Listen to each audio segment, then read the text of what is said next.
दोस्तों, बहुत बहुत स्वागत, अभिनंदन एक बार फिर से आरडीएस जीएस गुरु में। दोस्तों, हम विजन आईएएस की मैगजीन पढ़ रहे हैं, है ना।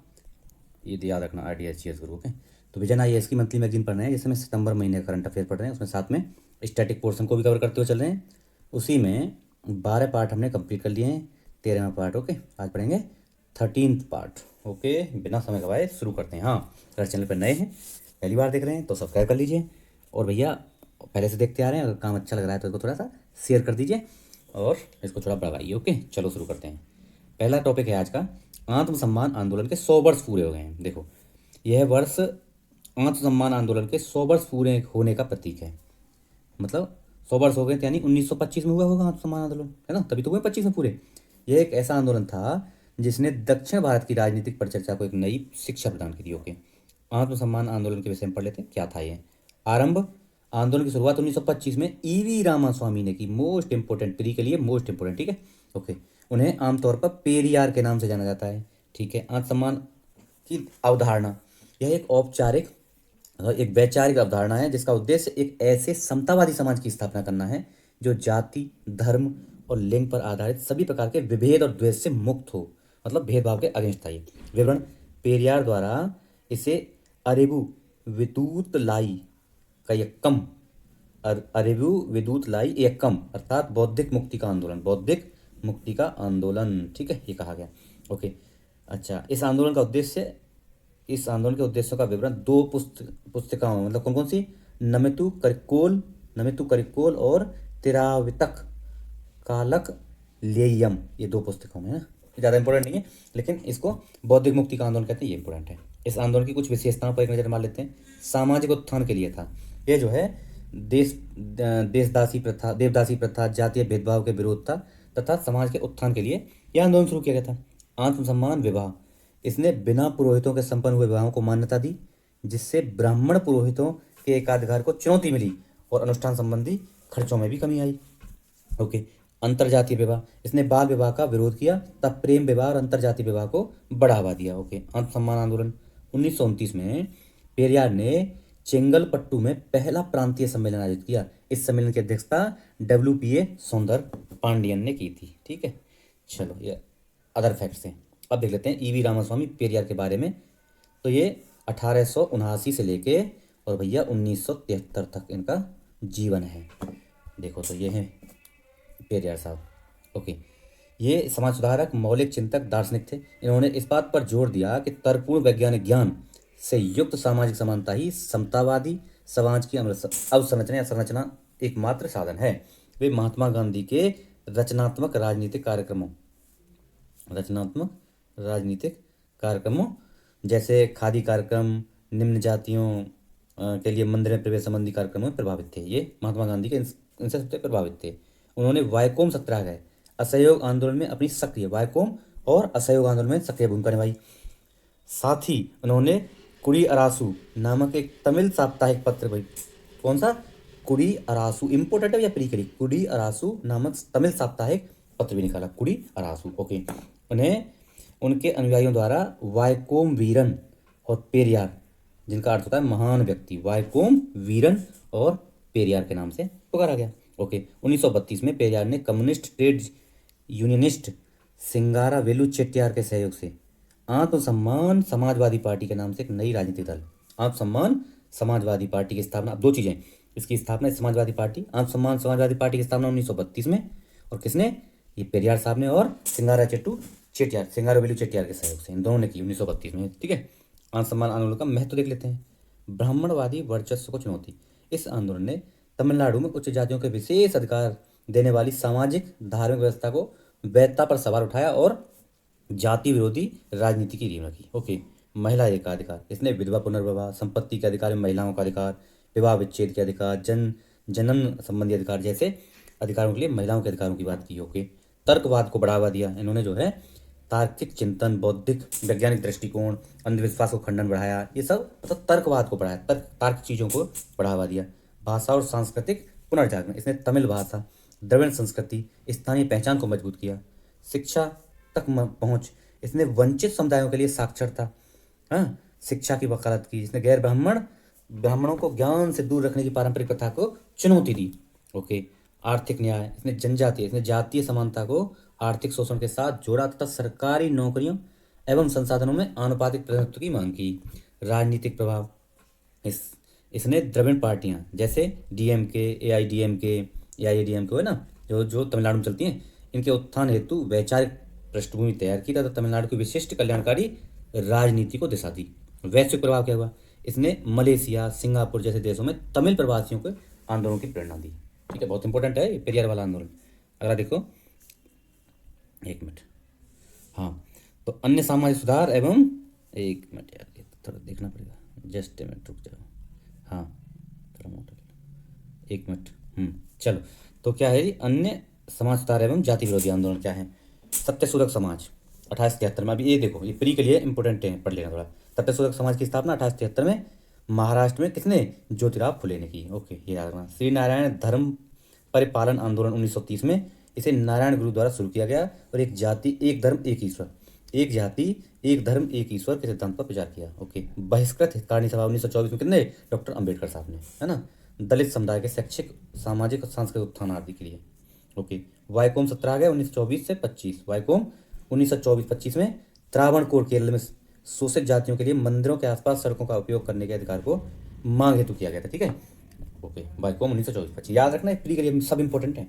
अखिल भारतीय दलित वर्ग संघ 1930 में, यह डॉक्टर बी आर अम्बेडकर द्वारा अनुसूचित जातियों इन दलितों के सामाजिक, आर्थिक और राजनीतिक अधिकारों की रक्षा के लिए। ओके, अखिल भारतीय अस्पृश्यता विरोधी लीग कब, 1932 में, कब, 1932 में, अखिल भारतीय, ओके एक मिनट, हाँ, अखिल भारतीय अस्पृश्यता विरोधी लीग 1932 में समाज की अस्पृश्यता को समाप्त करने के लिए गांधी जी द्वारा। ओके, ठीक है, अब देखो वही है, पॉजिटिव नोट पर खत्म करना। आत्मसम्मान आंदोलन दक्षिण भारत के सामाजिक और राजनीतिक इतिहास में एक महत्वपूर्ण मोड़ है, ये महत्वपूर्ण मोड़ था जिसने जाति व्यवस्था और धार्मिक कट्टरता को चुनौती दी।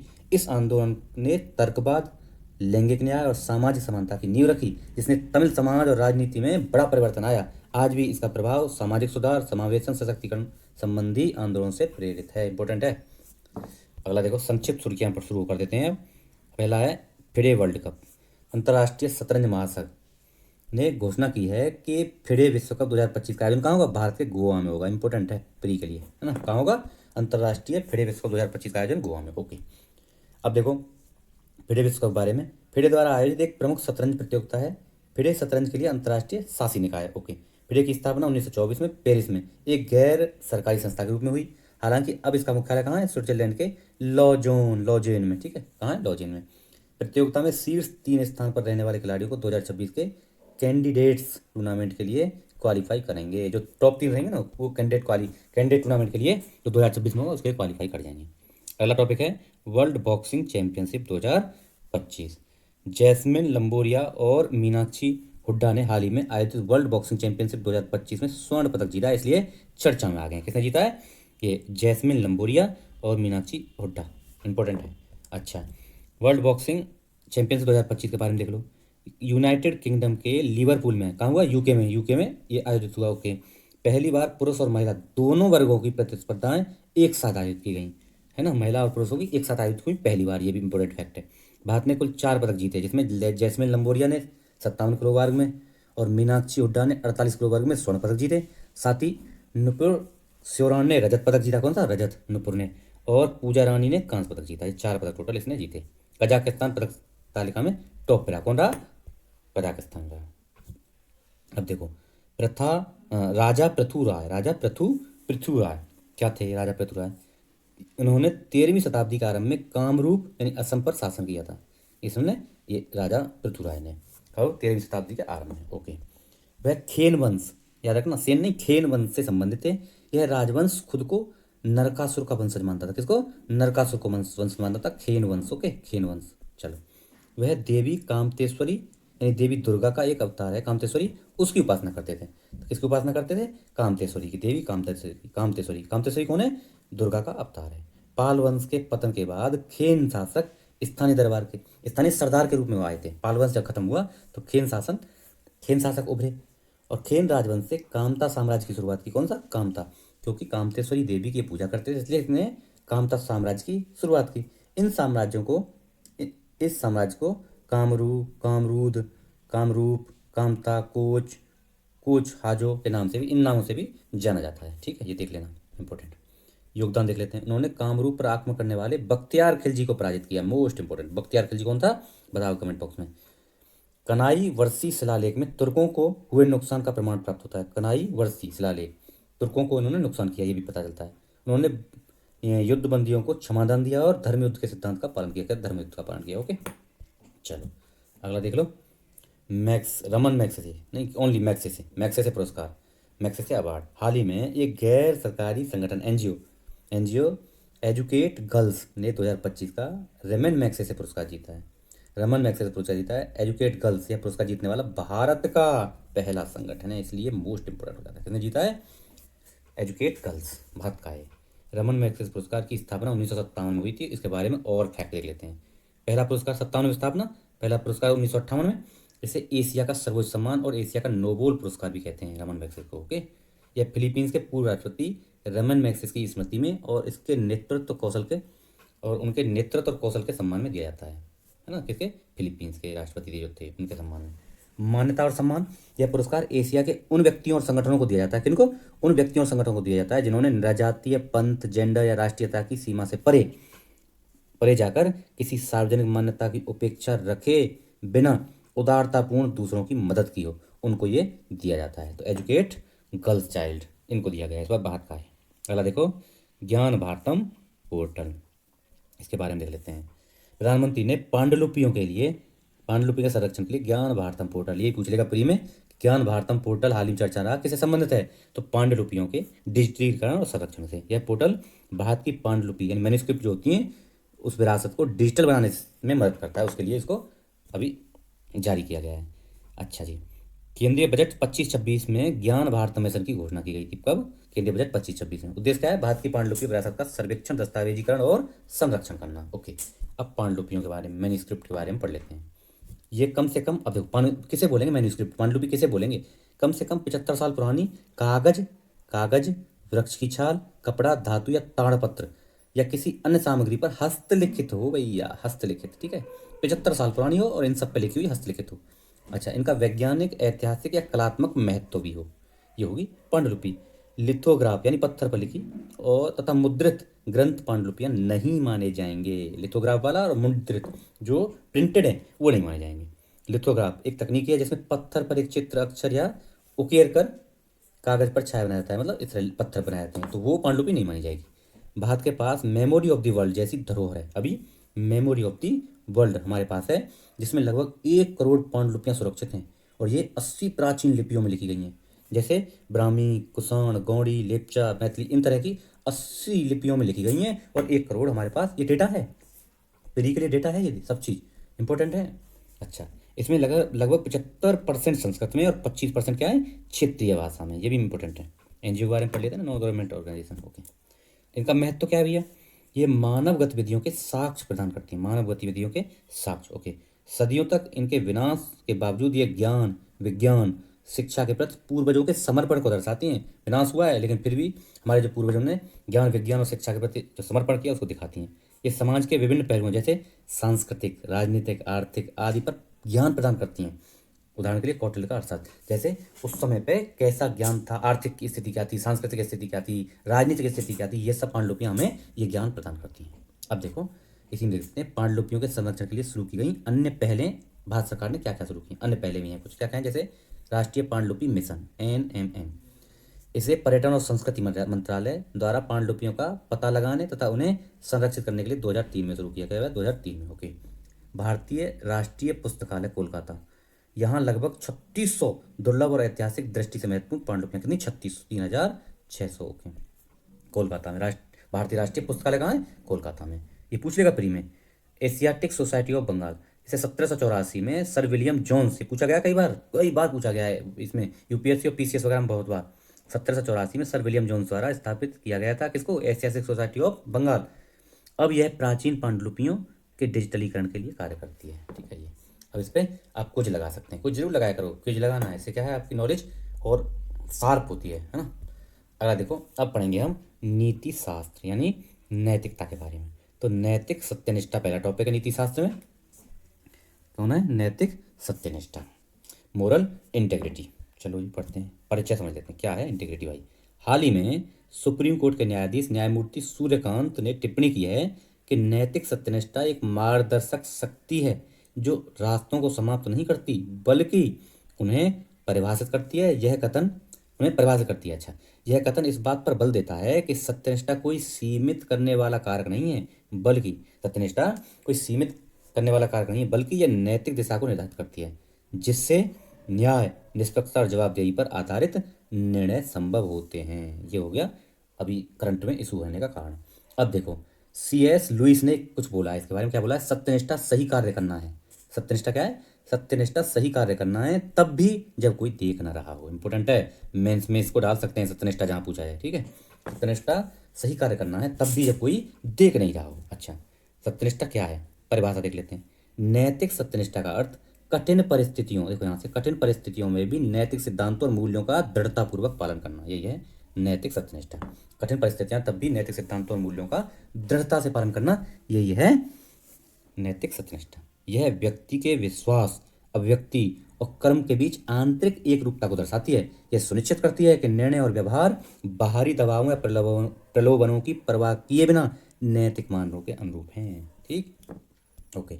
अब देख लेते हैं नैतिक सत्यनिष्ठा के कुछ तत्व होते हैं। क्या क्या तत्व होते हैं नैतिक सत्यनिष्ठा में? क्या क्या तत्व होने चाहिए जो उसको नैतिक सत्यनिष्ठा बताएगी? निरंतरता हो उसमें, परिस्थितियों और समय के अनुरूप, मूल्यों के अनुरूप कार्य करना। ओके। ईमानदारी हो, अभिव्यक्तियों और कार्यों में सच्चाई और पारदर्शिता हो, साहस हो भैया, विरोध के बावजूद नैतिक सिद्धांतों के लिए खड़े रहना, जवाबदेही भी होनी चाहिए, अपने कार्यों और अपने प्रभावों के लिए जिम्मेदारी लेना, आत्म जागरूकता, अपने मूल्यों और प्रेरणाओं को समझना, मोस्ट इंपॉर्टेंट है तत्व। ठीक, मैं इसमें बहुत तगड़ा उपयोग होगा इनका। अच्छा, प्रमुख हितधारकों के हित।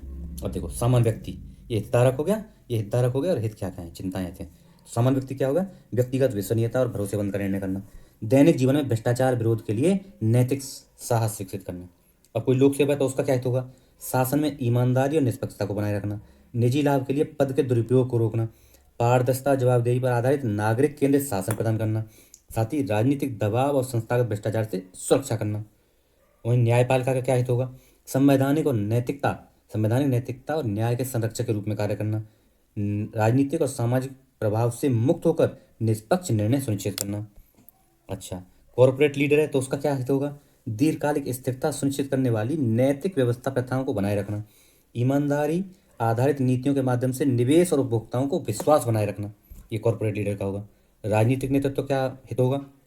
व्यक्तिगत या दलीय लाभ के बजाय जनहित को प्राथमिकता देना, जनहित को ध्यान रखना, निष्पक्षता, समानता, समावेशिता को लोकतांत्रिक मूल्यों को बनाए रखना, यह सुनिश्चित करना कि नीतियां और निर्णय नैतिक रूप से सुदृढ़ और जन केंद्रित हों। वहीं समग्र समाज का भी कुछ होते हुआ, ईमानदारी, निष्पक्षता और न्याय की संस्कृति का विकास करना, लोभ लालच, भौतिकवाद या दंड मुक्ति के कारण मूल्यों को क्षण से सुरक्षा करना, स्थायी शासन, नैतिक नेतृत्व, सामाजिक सामंजस्य सुनिश्चित करना, ये समग्र समाज के हो गए। अब अगला टॉपिक आएगा नैतिक सत्यनिष्ठा को बाधित करने वाले कारक। मतलब इस नैतिक सत्यनिष्ठा को क्या क्या कारक हैं जो बाधित करते हैं? जैसे हितों का टकराव, व्यक्तिगत लाभ बनाम सार्वजनिक कर्तव्य।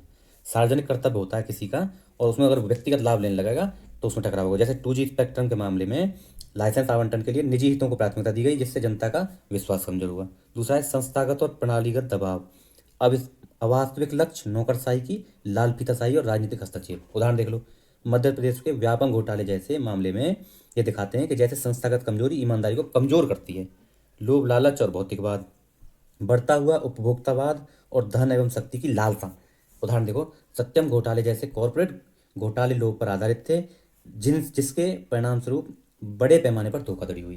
पारदर्शिता और जवाबदेही का अभाव हो जाता है। ओके, तो अपारदर्शी प्रणाली धीमी एवं अक्षम न्यायिक तंत्र के कारण हेरफेर और नैतिक समझौते का अवसर पैदा करती है। जैसे उदाहरण के लिए सूचना का अधिकार 2005 से पहले सरकारी सूचनाओं तक पहुंच की कमी के कारण कल्याणकारी योजनाओं के अनियंत्रित भ्रष्टाचार को बढ़ावा मिलता था। ओके, अगर ऐसा आप उदाहरण डाल दो ना, बड़ा एकदम तगड़ा क्वेश्चन हो जाएगा, आपका आंसर बहुत बढ़िया हो जाएगा। सहकर्मी और सामाजिक दबाव, समूह व्यवहार के अनुरूप होना चाहिए, परिणामों का भय जैसे स्थानांतरण या स्वीकृति की इच्छा, है ना, अक्सर नैतिक सिद्धांतों पर भारी पड़ जाते हैं। देखो उदाहरण के लिए एडवर्ड स्नोडेन को निगरानी प्रणालियों को उजागर करने के लिए कड़ी आलोचना का सामना करना पड़ा, जिससे समूह के खिलाफ जाने के परिणाम का पता चलता है ना, दुष्प्रभाव भी हो सकते हैं। अनैतिक व्यवहार और दंड से मुक्ति की संस्कृति, जब भ्रष्टाचार या अनैतिक आचरण को दंडित नहीं किया जाता तो इससे सत्यनिष्ठा हतोत्साहित होती है। उदाहरण के लिए चुनावी राजनीति में आपराधिक पृष्ठभूमि वाले उम्मीदवार अक्सर जीत जाते हैं, जिनसे यह धारणा मजबूत होती है कि अनैतिक आचरण पुरस्कृत होता है। ठीक है, बड़े तगड़े तगड़े उदाहरण है भाई। अगला टॉपिक है इसी में, मौजूदा दौर में अनैतिक सत्यनिष्ठा का महत्व क्या है? भैया महत्व भी है कुछ, हाँ है। व्यक्तियों के लिए व्यक्तिगत विश्वसनीयता और भरोसेमंदता को बढ़ावा देता है। उदाहरण के लिए रतन टाटा ने नैतिक व्यवसाय प्रथाओं, परोपकार और विनम्रता के माध्यम से नैतिक सत्यना का उदाहरण प्रस्तुत किया। ओके, जटिल परिस्थितियों में नैतिक मार्गदर्शन बनाता है ना। जटिल परिस्थितियाँ होंगी तो भी नैतिक मार्गदर्शन करेगा। उदाहरण के लिए एडवर्ड स्नोडेन जैसे विसिल ब्लोअर ने सुरक्षा और स्वतंत्रता के बीच संतुलन बनाने के लिए सत्यनिष्ठा की भूमिका को दर्शाया। दूसरा उदाहरण दे रहा हूँ, NHAI national highway authority of India के एक इंजीनियर सत्येंद्र दुबे ने स्वर्णिम चतुर्भुज परियोजना में भ्रष्टाचार का पर्दाफाश किया। अच्छा जी, अगला है लोक प्रशासन एवं शासन में महत्व क्या है? भ्रष्टाचार की रोकथाम करने के लिए यूज होता है। जैसे उदाहरण देखो, IAS अधिकारी अशोक खेमका ने बार बार तबादलों के बावजूद सत्यनिष्ठा को बनाए रखा है। दूसरा उदाहरण देखो, भारत में सूचना का अधिकार अधिनियम नागरिकों को अधिकारियों के सत्यनिष्ठा की मांग का अधिकार देता है। ये भी उदाहरण है। नागरिक केंद्रित शासन देता है, मतलब जो पीपलों के नागरिकों को केंद्र में रखते हुए शासन प्रदान करता है। जैसे मेट्रोमैन श्रीधरन ने पारदर्शी कॉन्ट्रैक्ट और परियोजनाओं का समय पर पूरा होना सुनिश्चित किया। उदाहरण दूसरा, सिंगापुर की एक लोक सेवा संहिता निष्पक्षता सत्यनिष्ठा सुनिश्चित करती है। जनता का विश्वास बहाल करना, उदाहरण के लिए भारत के निर्वाचन आयोग ने मॉडल आचार संहिता के माध्यम से सख्त पालना के माध्यम से स्वतंत्र और निष्पक्ष चुनावों में विश्वास पैदा किया है। अगला, न्यायपालिका में संवैधानिक नैतिकता के कायम रखती है। उदाहरण के लिए सुप्रीम कोर्ट ने नवतेज जौहर मामले 2008 में समलैंगिकता को आपराधिक श्रेणी से बाहर रख दिया। कॉरपोरेट क्षेत्र और व्यावसायिक नैतिकता, नैतिक व्यावसायिक व्यवहार, सत्यनिष्ठा अनैतिक शॉर्टकट जैसे कर चोरी, श्रम शोषण, पर्यावरणीय क्षति को रोकती है। उदाहरण के लिए नारायण मूर्ति के नेतृत्व में इन्फोसिस ने पारदर्शिता, कॉर्पोरेट गवर्नेंस और कर्मचारियों के साथ उचित व्यवहार के लिए प्रतिष्ठा हासिल की है। ओके, अगला पर्यावरण सामाजिक शासन मानदंड, यह आधुनिक समय की चुनौतियों से निपटने के लिए नैतिक रूप से जिम्मेदार कॉर्पोरेशन के लिए फ्रेमवर्क है। उदाहरण के लिए ऑटोमेटिव दिग्गज टोयोटा ने 2050 तक नेट जीरो उत्सर्जन प्राप्त करने की प्रतिबद्धता जताई है। साथ में देखो, नागरिक समाज की सक्रियता और पत्रकारिता, उदाहरण के लिए कोविड-19 के दौरान नैतिक पत्रकारिता के गलत सूचनाओं के प्रसार को रोककर लोगों की जान बचाने के लिए महत्वपूर्ण हो गई थी नैतिक पत्रकारिता। ओके, उदाहरण के लिए अन्ना हजारे का भ्रष्टाचार विरोधी आंदोलन, ये भी साथ में ही है इसकी। प्रौद्योगिकी और डिजिटल युग, अच्छा, उदाहरण के लिए वर्ल्ड वाइड वेब के निर्माता टिम वर्नर्स ली, देख लेना, WWW, टिम बर्नर्स ली उनके निर्माता थे। ओके, एक मुक्त, विकेंद्रीकृत और गोपनीयता का सम्मान करने वाले इंटरनेट के पक्षधर हैं। अच्छा, आप देखो निष्कर्ष क्या है इसका। नैतिक सत्यनिष्ठा एक न्यायपूर्ण और विश्वसनीय समाज का आधार है। यह व्यक्तियों और संस्थाओं के दबाव के बावजूद नैतिक रूप से कार्य करने के लिए प्रेरित करती है, जिससे जीवन के सभी क्षेत्रों में निष्पक्षता, जवाबदेही और करुणा सुनिश्चित होती है।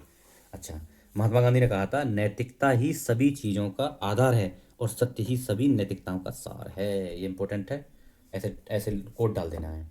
चलो, ये क्या है, केस स्टडी है, ठीक है, ये कोई इतना इंपॉर्टेंट नहीं है, इसी पे एक क्वेश्चन बना दिया हुआ है। कितना हो गया, टाइम है अभी, चलो।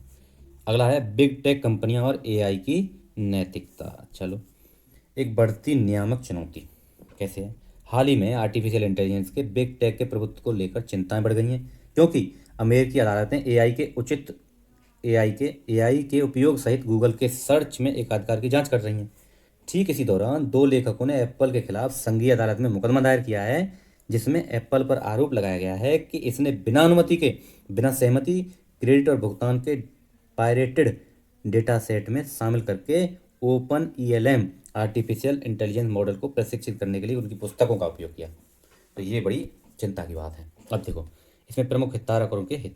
अब देखो, बिग टेक कंपनियां, AI कंपनियां, बाजार में प्रभुत्व, उच्च लाभ, वैश्विक विस्तार चाहिए इनको, एल्गोरिदम, डेटाबेस, नवाचार, नियंत्रण से शेयर धारक मूल्यों को अधिकतम करके जनता का विश्वास जमाना, ये सब।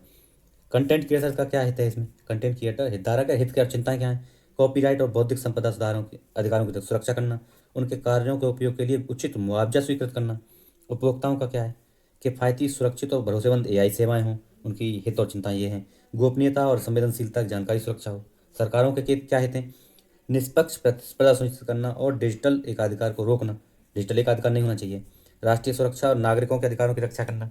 सतत विकास के लिए नवाचार और विनिमय में संतुलन स्थापित करना, स्वतंत्र रूप से उपलब्ध ज्ञान के निजीकरण को रोकना। समाज का भी होगा हित क्या है? एआई का दीर्घकालिक नैतिक न्याय संगत और सतत उपयोग करना, समाज का हित है ये। तकनीकी लाभों का उचित वितरण हो। ओके। पक्षपातपूर्ण एआई सिस्टम पर गलत सूचना और लोकतांत्रिक मूल्यों के क्षरण जैसे अपरिवर्तनीय नुकसानों को सुरक्षा देना, ये सब किसका हो गया? समाज का हो गया हित। अब देखो एआई एलएलएम एस के संचालक संबंध में नैतिक चिंताएं। एलएलएम क्या होता है? Large language models. अच्छा, डिजिटल एकाधिकार अनुचित प्रतिस्पर्धा। देखो एआई कंपनियां गूगल, माइक्रोसॉफ्ट, ये सब ओपन एआई पर डेटा एल्गोरिदम और बाजारों पर नियंत्रण जैसे प्रतिस्पर्धी या प्रतिस्पर्धा विरोधी व्यवहार में आरोप हैं। छोटी कंपनियों को दबाते हैं, ये इन पर ये आरोप हैं। ओके। उदाहरण के लिए फोन में डिफॉल्ट सर्च इंजन के रूप में गूगल का प्रभुत्व कंपनी के लिए एक डिजिटल एकाधिकार बन गया है। खतरनाक चीज़ है ये, है ना? आप कुछ भी और यूज करना चाहें तो भी नहीं कर सकते। कॉपीराइट और बौद्धिक संपदा एकाधिकार, IPR, intellectual property right, IPR होता है का उल्लंघन होता है, जैसे लेखकों के सम्मान और उचित मुआवजे की निष्पक्षता जैसे मुद्दे सामने आए। जैसे अच्छा, यह कांट के कर्तव्य के सिद्धांत का भी उल्लंघन करता है, जिसमें क्रिएटर्स को केवल उनके कंटेंट के उपयोग का साधन न मानकर बल्कि उन्हें एआई के प्रशिक्षण के लिए उचित मुआवजा दिए बिना केवल एक लक्ष्य के रूप में माना जाए। उदाहरण के लिए एआई मॉडल बिना उचित अनुमति के पुस्तकों, लेखों, संगीत, पाककृतियों, कोड आदि का उपयोग करते हैं, जिससे छोटे कंटेंट क्रिएटर और राजस्व को प्रभावित होते हैं। अच्छा, अगर देखो गोपनीयता और संवेदनशील जानकारी। यदि अप्रकाशित शोध, रोगियों के रिकॉर्ड, व्यावसायिक डॉक्यूमेंट्स जैसी संवेदनशील जानकारी अपलोड कर जाती हैं तो विश्वास भंग हो जाएगा, सहमति की कमी होगी, पारदर्शिता मानकों में उल्लंघन का खतरा पैदा होता है। उदाहरण के लिए दक्षिण कोरिया ने चीनी एआई ऐप डीप सेक के नए डाउनलोड निलंबित कर दिया, क्योंकि कंपनी ने स्वीकार किया कि उनके देश के गोपनीय नियमों का पूर्णतः पालन नहीं किया, इसलिए उसने रोक दिया। दक्षिण कोरिया ने चीन की जो डीप सेक डाउनलोड करने वाली वो है ऐप। एकाधिकार वाली कंपनियां स्वतंत्र रूप से, देखो सार्वजनिक ज्ञान का निजीकरण हो जाता है, सार्वजनिक ज्ञान है उसका निजीकरण। एकाधिकार वाली कंपनियां स्वतंत्र रूप से उपलब्ध डेटा को स्वामित्व वाले उत्पादों में बदल देती हैं। उदाहरण के लिए विकिपीडिया के डेटा का उपयोग बिना किसी स्वीकृति के एआई प्रशिक्षण के लिए किया जा रहा है, ये भी सही नहीं है। कॉर्पोरेट लाभ बनाम नैतिकता। जब कंपनियां बाजार में प्रभुत्व हासिल करने के लिए क्रिएटर्स के अधिकारों और सामाजिक न्याय को अनदेखी करती हैं तो यह कॉर्पोरेट नैतिकता और नैतिक सत्यनिष्ठा की कमी को दर्शाता है। नॉर्थ साउथ विभाजन। देखो ग्लोबल साउथ यानी जो इक्वेटर है ना उसके नीचे वाले देश ज़्यादातर अपेक्षाकृत तो कमजोर देश हैं। ग्लोबल साउथ के क्रिएटर्स की कृतियों का उपयोग बिना सुरक्षा उपायों के किया जाता है, जबकि ग्लोबल नॉर्थ की कंपनियां अधिकतर लाभ कमाती हैं, है ना? डिजिटल उपनिवेशवाद और आर्थिक असमानता का गहरा करता जा रहा है, ये ठीक नहीं है। एआई एलएलएमएस संचालन के विनिमय स्थिति क्या है भारत में? एआई लार्ज लैंग्वेज मॉडल संचालित के विनिमय की स्थिति क्या है भारत में? क्या है विनिमय की स्थिति है? कोई विशिष्ट इससे संबंधित कोई विशिष्ट कानून नहीं है भारत में। एआई प्रशिक्षण की सहमति, लाइसेंसिंग, डेटा स्वामित्व से संबंधित कोई विशेष कानून नहीं है। ये जो है अन्य कानून से संबंधित चलता है। कौन कौन से कानून से? आईटी अधिनियम 2000, डिजिटल व्यक्तिगत डेटा संरक्षण अधिनियम 2023, कॉपीराइट अधिनियम 1957, प्रतिस्पर्धा अधिनियम 2002, इनसे ही ये एआई संचालित हुआ भारत में। वैश्विक स्तर पर क्या स्थिति है भैया इसके विनिमय की?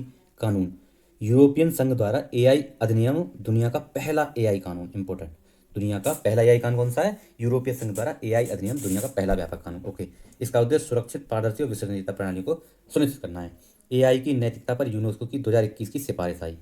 एआई नैतिकता अब तक के पहले वैश्विक मानक हैं। भारत में भी इन्हीं की सिफारिश को भारत में अपनाया गया। 2021 की जो सिफारिश है इसकी यूनेस्को की। अन्य वैश्विक प्रयास: भारत G20 एआई सिद्धांत, यूके एआई शिखर सम्मेलन, 2023 का ब्लेचली घोषणा पत्र, लोगों एवं ग्रह के लिए समावेशी सतत कृत्रिम बुद्धिमत्ता पर पेरिस एआई एक्शन शिखर सम्मेलन 2025 संयुक्त वक्तव्य का हिस्सा रहे। ये सब आए हैं। ओके। अब देखो कहाँ तक हो गया। हाँ, अब देखो आगे की राह। विविध फ्रेमवर्क को मजबूत करना। यूरोपीय संघ के एआई अधिनियम जैसे वैश्विक मानकों का अनुरूप कर एआई का कानून लागू करना चाहिए। अच्छा, न्याय संगत उपयोग और मुआवजे का बढ़ावा देना। इनका एआई का न्याय संगत उपयोग हो और मुआवजे का भी प्रबंधन किया जाए। प्रतिस्पर्धा सुनिश्चित करना और एकाधिकार को रोकना चाहिए। भारतीय प्रतिस्पर्धा आयोग एआई बाजारों पर प्रतिस्पर्धा विरोधी प्रणालियों की निगरानी करनी चाहिए। ओपन सोर्स एआई मॉडल और पब्लिक डेटा कॉमन्स को बढ़ावा देना चाहिए। गोपनीयता और संवेदनशील डेटा की सुरक्षा की जानी चाहिए। ज्ञान और पहुंच का लोकतंत्रीकरण किया जाना चाहिए, सभी की ज्ञान तक पहुंच हो।